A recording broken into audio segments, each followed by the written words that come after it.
Well, Donald Trump met with Russian President Vladimir Putin, and I know some people don't like it when I say this, but he was totally cucked, like the beta male that he is. And we're usually joking when we say that, Pat, right? I mean, we're parodying this alt-right insult of saying people are cucks and blah, blah, blah.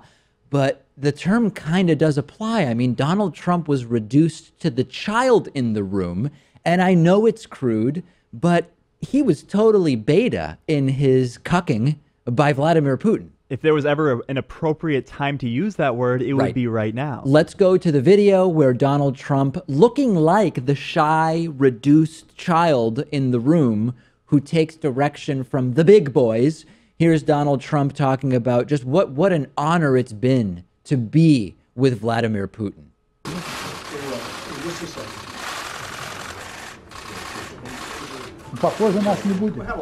Thank you very much. We appreciate it. President Putin and I have been discussing various things. I think it's going very well. We've had some very, very good talks. We're going to have a talk now, and obviously that will continue. But we look forward to a lot of very positive things happening for Russia, for the United States, and for everybody concerned. And it's an honor to be with you. Yeah.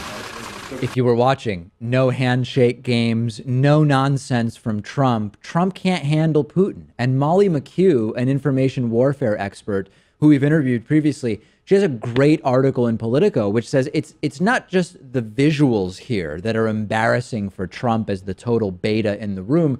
She points out that Trump failed miserably at the G20 and also in this meeting with Putin specifically by talking about working with Putin. By basically talking about friendship with Russia, Trump is falling prey to everything Putin has done overtly and covertly over the last 2 years to force this realignment that Putin wants, right? We've been saying this for a long time.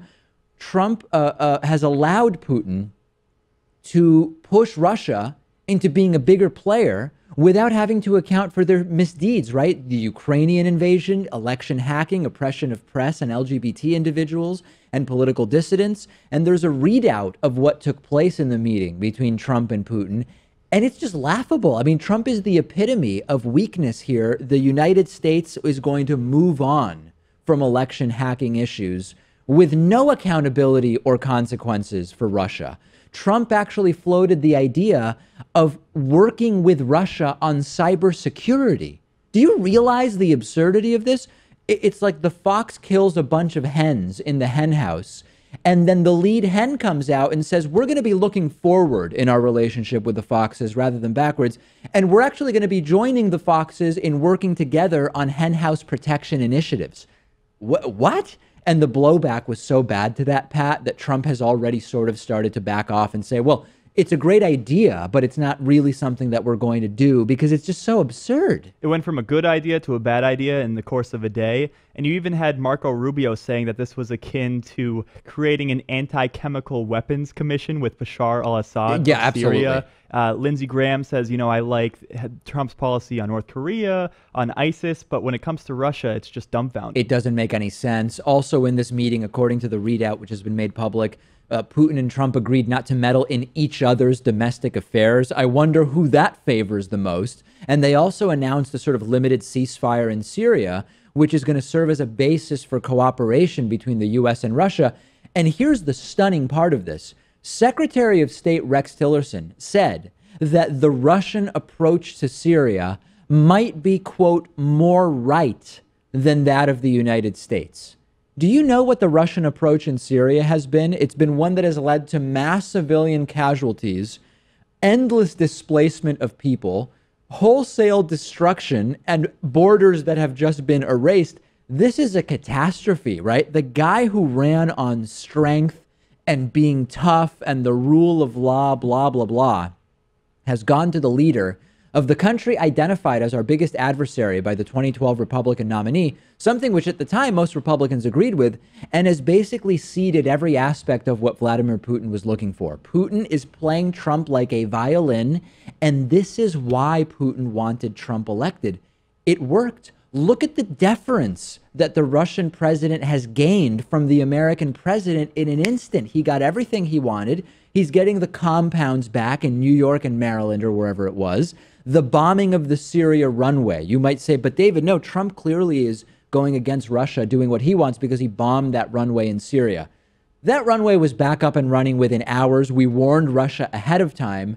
And our Secretary of State says, you know, Russia's approach might actually be more correct on Syria than ours. They hacked the election. Trump believes they did it sort of, sometimes depending on when you ask him, but they decide to agree to forget the past and they're going to move on. If Barack Obama did this, if Hillary Clinton did this, Republicans would be calling for their heads in violent apoplexy.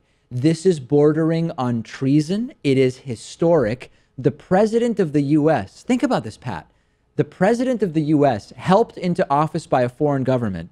And he's basically saying, F you to the American people, to the voters.